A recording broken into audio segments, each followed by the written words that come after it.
Cyclone শব্দটি এসেছে Greek শব্দ কিক্লোস থেকে, যার অর্থ হল কয়েল অফ স্নেকস বা সাপের কুণ্ডলী। সাইক্লোনের স্যাটেলাইট ছবি থেকে দেখা যায় প্রচণ্ড গতিবেগ সম্পূর্ণ বাতাস কুণ্ডলীয় আকারে ঘুরপাক খাচ্ছে। অর্থাৎ নিম্নচাপের কারণে যখন বাতাস প্রচণ্ড গতিবেগে ঘুরতে থাকে তখন সেটাকে সাইক্লোন বা ঘূর্ণিঝড় বলে। দক্ষিণ এশিয়াতে আমরা যেটাকে সাইক্লোন বলি, আমেরিকাতে সেটাকে হ্যারিকেন বলে এবং দূরপ্রাচ্যের দেশগুলোতে টাইফুন বলে। আজকের এই পর্বে আমরা জানব সাইক্লোন সম্পর্কে।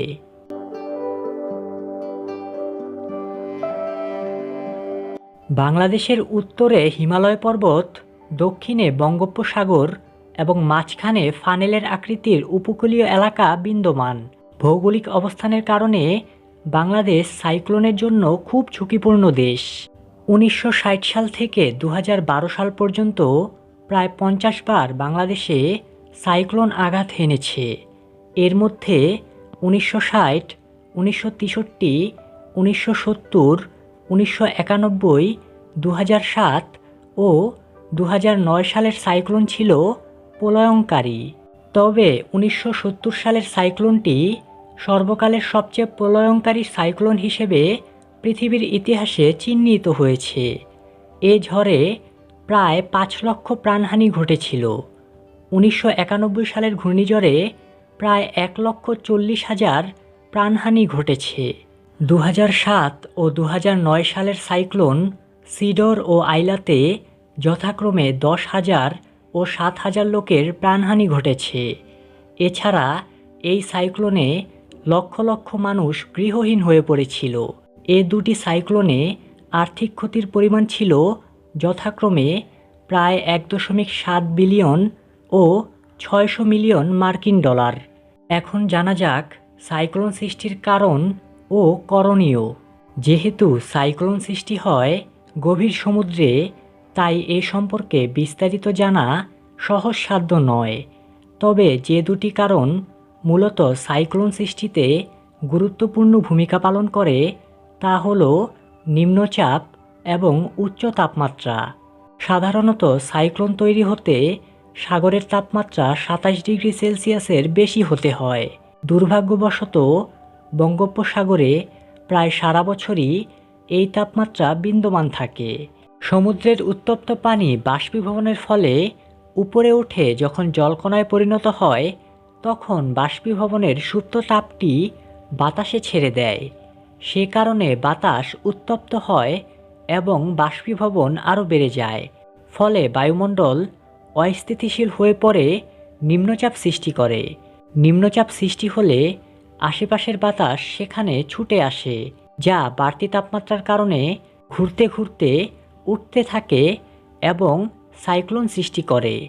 এই প্রক্রিয়ায় সৃষ্ট হওয়া ঘূর্ণিঝড়ের বাতাসের বেগ অনেক বেশি হয়। তবে বাতাসের বেগ ঘন্টায় 63 কিলোমিটার বা তার চাইতে বেশি হলে সেটাকে সাইক্লোন হিসেবে গণ্য করা হয়। এ পর্যন্ত বাংলাদেশে সবচেয়ে শক্তিশালী সাইক্লোন হয়েছিল 1991 সালে। তখন বাতাসের বেগ ছিল ঘন্টায় 225 কিলোমিটার। এখন প্রশ্ন হলো, সাইক্লোনের হাত থেকে রেহাই পাওয়ার কি কোনো উপায় আছে? আর সাইক্লোন হলে আমাদের করণীয় বা কী? সাইক্লোন অত্যন্ত শক্তিশালী। একটি দুর্বল সাইক্লোনও শক্তিতে মেগাটন শক্তির কয়েক হাজার পারমাণবিক বোমার সমান। তাছাড়া যেহেতু সাইক্লোন একটি প্রাকৃতিক দুর্যোগ, তাই এটি প্রতিরোধ করাও প্রায় অসাধ্য। সম্প্রতি আমেরিকাতে ঝড়ের সময় সিলভার আয়োডাইড নামক রাসায়নিক দ্রব্য বাতাসে ছড়িয়ে পানিকে শীতল করে ঘূর্ণিঝড়ের গতিবেগ কমানোর চেষ্টা করা হলেও নানা ধরনের সীমাবদ্ধতার কারণে এটি ঠিকভাবে কাজ করেনি। এছাড়া সাগরের তেল বা অন্যান্য রাসায়নিক দ্রব্য ছিটিয়ে বাষ্পীভবন কমিয়ে ঘূর্ণিঝড়ের মাত্রা নিয়ন্ত্রণ করার চিন্তাভাবনা করা হয়। তবে প্রকৃতির সাথে যুদ্ধ করা কখনোই বাস্তবভিত্তিক নয়। তাহলে কি করা যেতে পারে? আমাদের ঘূর্ণিঝড়ের পূর্বাভাস প্রক্রিয়া জোরদার করে মানুষের প্রাণ বাঁচানোর এবং সম্পদের ক্ষয়ক্ষতি কমানোর জন্য ব্যবস্থা গ্রহণ করতে হবে। সাইক্লোন বা ঘূর্ণিঝড়ের আরেকটি মারাত্মক দিক হলো জলোচ্ছ্বাস।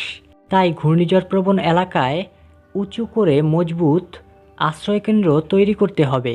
ঘূর্ণিঝড়ের সময় নিচু এলাকায় বসবাস করা মানুষকে নিরাপদ আশ্রয়স্থলে সরিয়ে নেওয়ার ব্যবস্থা করতে হবে। জলোচ্ছ্বাস ঠেকানোর জন্য উপকূলীয় এলাকায় বাঁধ তৈরি করা যেতে পারে। সাথে সাথে সেখানে প্রচুর গাছপালা লাগিয়েও ক্ষতির পরিমাণ কমানো সম্ভব। ঘূর্ণিঝড় মোকাবেলার জন্য যথাযথ পূর্ব প্রস্তুতি নিতে হবে। বাংলাদেশ ত্রাণ ও দুর্যোগ ব্যবস্থাপনা মন্ত্রণালয় এবং বাংলাদেশ রেড ক্রিসেন্টের যৌথ উদ্যোগে ইতিমধ্যেই সাইক্লোন প্রস্তুতি কার্যক্রম চালু আছে। এর আওতায় প্রায় ৩২,০০০ স্বেচ্ছাসেবী উপকূলীয় এলাকার জনসচেতনতা বৃদ্ধিসহ অন্যান্য কাজ করে যাচ্ছে। ২০১৭ সালে সাইক্লোন মোরা বাংলাদেশকে আঘাত করেছিল। সময়মতো যথাযথ ব্যবস্থা নেওয়ায় তখন মাত্র ৭ জনের প্রাণহানি ঘটেছিল। আমাদের অতি পরিচিত একটি প্রাকৃতিক দুর্যোগ হল কালবৈশাখী। সাধারণত এপ্রিল থেকে মে মাসের ভেতর আমাদের দেশে কালবৈশাখী ঝড় হয়। সাধারণত ঈশান কোণে মেঘ জমা হয়ে কিছুক্ষণের মাঝে আকাশ মেঘে ঢেকে গিয়ে কালবৈশাখী ঝড় শুরু হয়। এই ঝড়ে বাতাসের বেগ ঘন্টায় ৫৫ থেকে ৮০ কিলোমিটারের মতো হতে পারে। ঝড়ের বেগ ঘন্টায় ১০০ কিলোমিটারের বেশি হলে এটাকে টর্নেডো বলা হয়। বাংলাদেশ ছাড়াও আমেরিকা, অস্ট্রেলিয়া ও রাশিয়া সহ বিশ্বের অনেক দেশেই টর্নেডো আঘাত হানে। টর্নেডোর সবচেয়ে ক্ষতিকর দিক হচ্ছে এটি হঠাৎ করে অল্প সময়ের মধ্যে প্রচণ্ড ধ্বংসযজ্ঞ করে ফেলতে পারে। টর্নেডো শব্দটি এসেছে স্প্যানিশ শব্দ টোনারা থেকে, যার অর্থ হল থান্ডার স্টর্ম বা বজ্রঝড়। সাইক্লোনের মতো টর্নেডোর বেলাতেও প্রচণ্ড বেগে বাতাস ঘূর্ণির আকারে প্রবাহিত হয় এবং এর যাত্রাপথে যা পড়ে তার সবই ধ্বংসযজ্ঞের শিকার হয়। টর্নেডোর বিস্তার মাত্র কয়েক মিটার এবং দৈর্ঘ্য ৫ থেকে ৩০ কিলোমিটার হতে পারে। সাইক্লোনের সাথে টর্নেডোর মূল পার্থক্য হচ্ছে যে সাইক্লোন সৃষ্টি হয় সাগরে এবং এটি উপকূলীয় এলাকায় আঘাত হানে, আর টর্নেডো যে কোনো স্থানেই সৃষ্টি হতে পারে কিংবা আঘাত হানতে পারে। সাইক্লোনের মতো টর্নেডোর জন্যও লঘু বা নিম্নচাপ সৃষ্টি হতে হয়। এর ফলে উষ্ণ বাতাস উপরে উঠে যায় এবং ওই শূন্য জায়গা পূরণের জন্যই শীতল বাতাস ছুটে এসে টর্নেডোর সৃষ্টি হয়। বাংলাদেশে একটি প্রলয়ঙ্কারী টর্নেডো আঘাত হানে ১৯৮৯ সালে মানিকগঞ্জের সাটুরিয়াতে। ওই আঘাতের ফলে টর্নেডোর গতিপথের মধ্যে প্রায় সব কিছু ধ্বংস হয়ে গিয়েছিল। ১৯৭৫ সাল থেকে এখন পর্যন্ত শতাধিক টর্নেডো বাংলাদেশে আঘাত হেনেছে। স্মরণকালের ভয়াবহ টর্নেডোর মধ্যে একটি হল ১৯৬৯ সালের এপ্রিল মাসে ঢাকা জেলার ডেমরা থানায়। ওই টর্নেডোতে বাতাসের গতিবেগ ছিল ঘন্টায় প্রায় ৬৪৪ কিলোমিটার। যেহেতু টর্নেডোর বেলায় পূর্বাভাস কিংবা সতর্কবাণী প্রচার করা সম্ভব হয় না, তাই এক্ষেত্রে আগাম প্রস্তুতি নেওয়া যায় না। তাই দুর্গত এলাকায় জরুরি ভিত্তিতে দ্রুত ত্রাণ সরবরাহ এবং পুনর্বাসন কাজ করাই হচ্ছে একমাত্র সমাধান। এরকম সময় সরকারি এবং বেসরকারি সব সংগঠনের মধ্যে সমন্বয় করে কাজ করা খুবই জরুরি। আজকের ভিডিওটি এই পর্যন্তই। এমন আরও ভিডিও পেতে চ্যানেলটি ঘুরে দেখুন।